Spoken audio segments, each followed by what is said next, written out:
Back. Thanks for coming back. I've got a question here from a person. I can't really pronounce the name. It's Somaya and then Sbeita, S-B-E-I-T-A, Sbeita, something like that. And Somaya is asking, could you please address building children's immunity and gut health? Please give me some alternatives for antibiotics for my children. That would be great. Okay. Well, as some of you may be aware, I've got 4 kids, but they're not kids anymore. They're like big kids. In fact, I'm the shrimp, the little one at the moment, because they're all tall. Did I give antibiotics when my children were little? I never gave antibiotics. In fact, we've never used antibiotics on the kids ever. Now, don't feel bad if you've given antibiotic to a child. It's your choice, okay? I was in a position where I didn't have to give antibiotics to children because I really didn't think that they were necessary. And my wife and I felt that we had the children's immunity and their health well under control. And we did that through dietary means, but also through supplements and homeopathics and various other means. We never had issues with our children's health, and they've never had any issues with their health. We've never wanted them to go onto the drug merry-go-round. We never wanted to start them on medications. I've been in this game too long to see so many children start with antibiotics and then end up with all kinds of drugs. Literally it just ramped up over the years. And I could run a practice full-time with probably 20 doctors full-time just restoring people's gut digestive systems from antibiotic-induced damage. I could work 24/7 doing that and probably have 20 doctors employed 24/7 doing that. There's so much carnage out there with antibiotics.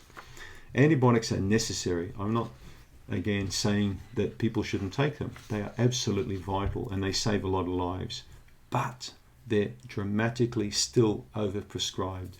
Too many children receive antibiotics for trivial and small complaints. I've seen this routinely in my clinic, not just here in New Zealand, but I've seen it in patients from all around the world because I've dealt with, when I was practicing, I've dealt with parents, with children in over 40, 50 countries, and it's the same thing I've seen. It's just about every country, overprescription of antibiotics. So what happens when you give a little child an antibiotic? Do they recover? Well, they do in most cases, but if the antibiotic is given concurrently, just again and again and again, there's a slim chance that child will eventually become a very healthy adult. In years to come, it will be seen as one of the biggest blunders in medical history, was giving antibiotics to such a wide population base. Not just for humans, but even more so destructive for animals to increase, the amount of production.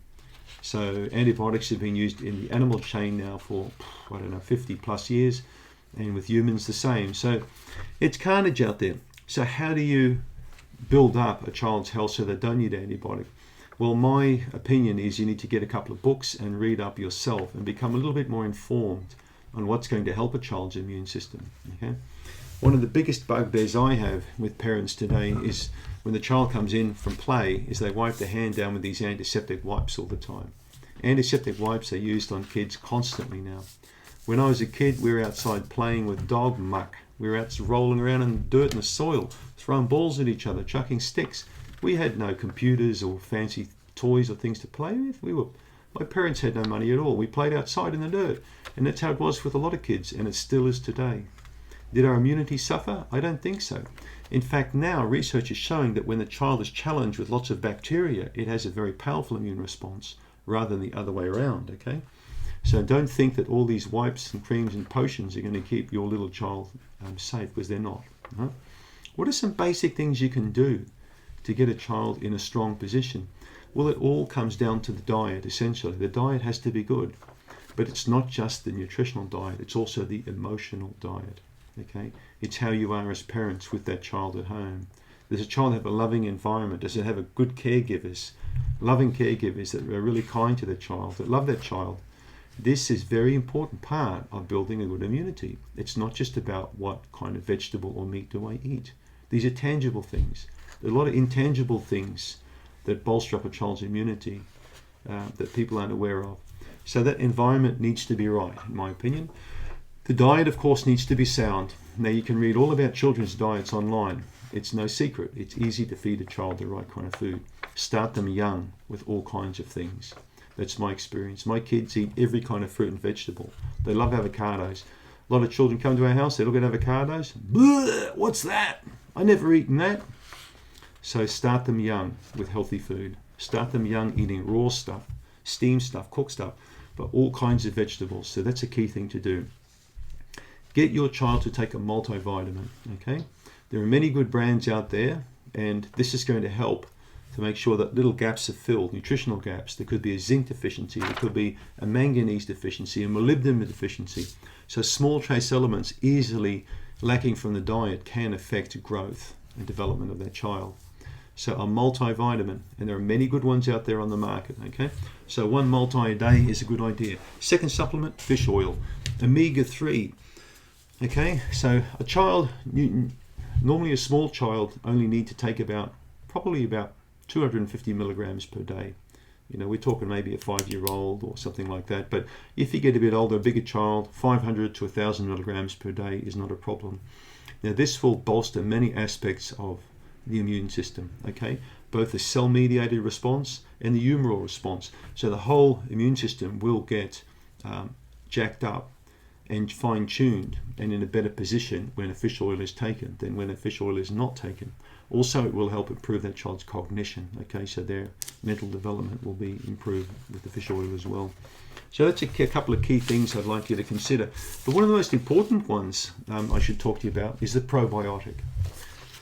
So if you want a child's immune system to be great, if you want to reduce the incidence of allergies, if you want to increase the ability to push away infectious disease, I would recommend a probiotic. In fact, studies in New Zealand and Otago University with children have found remarkable resilience against allergies when children were put on probiotics versus the children that put on a placebo. So I recommend children, every child now under 7, to take a probiotic, you know, at least a couple of times per year, if not prolonged for 2 or 3 months of the year. I think it's a clever idea today with all the chemicals that we use. Go to your health food shop, talk to the staff, tell them that you want a probiotic for a child and you want, again, a mixed strain. Spend a bit of money, buy a good quality product, and just give 1 capsule per day of that probiotic to that child, or a bit of powder. You can mix it in a bit of water or drink and give that. So the multivitamin, the omega-3 fish oil, and the probiotic, they're 3 good starting points. So if the diet is good and the emotional diet is good, okay, and the child's not exposed to lots of iPads and shooting games and things like this, and there's a lot of green time, outside time. I played with the kids every weekend. I'd take them to the park, and poor Tracy would be at home breastfeeding, number 3 or 4 or whatever, and I'd be playing with the kids all the time.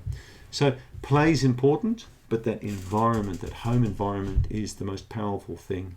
If that's good, the diet is good, and there's some basic supplementation, and you're going to use natural medicines regularly like I did, like for cuts and things like that, a bit of tea tree oil on the cut instead of, again, an antibiotic, you go a long way to keeping that gut of that child in good condition, which means that the child's got a good foundation to grow into a strong, healthy, viable adult.